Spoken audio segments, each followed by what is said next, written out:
كتير بنسمع مصطلح سوء التغذية، ولكن في بعض مننا أو الكتير ما بيبقاش عارف إذا كان طفله بيعاني من سوء التغذية ولا لأ. تعالوا هنا في الفيديو بتاع النهاردة هنتكلم عن علامات سوء التغذية اللي ممكن تلاحظيها على طفلك علشان تقدري تحددي بنفسك إذا كان طفلك بيعاني من سوء التغذية أو لأ، وكمان تعرفي إذا كان محتاج يزور الطبيب بتاعه أو الموضوع مش محتاج.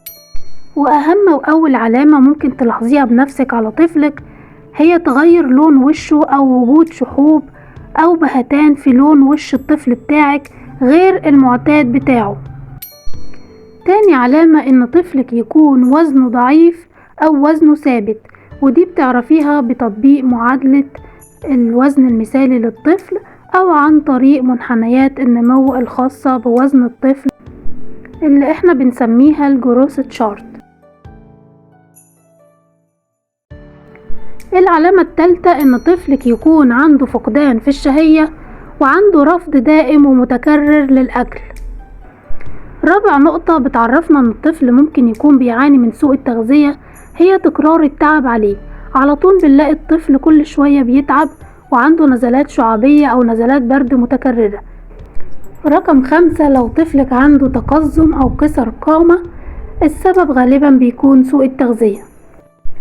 سادس نقطة لو طفلك بيعاني من تشتت في الانتباه او عدم التركيز او نقص في التحصيل الدراسي، اعرفي ان طفلك برضو عنده سوء تغذية وضروري ان احنا نعالجها ونعرف سببها.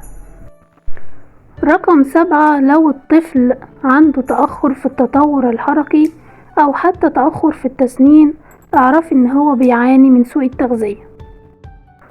رقم 8 لو الطفل عنده تساقط في الشعر او عنده هيشان او شعره خفيف او عنده فراغات في شعره، كل دي من علامات سوء التغذية عند الاطفال. رقم 9 لو الطفل بيشتكي من آلام متكررة في البطن او عنده اضطرابات في الاخراج.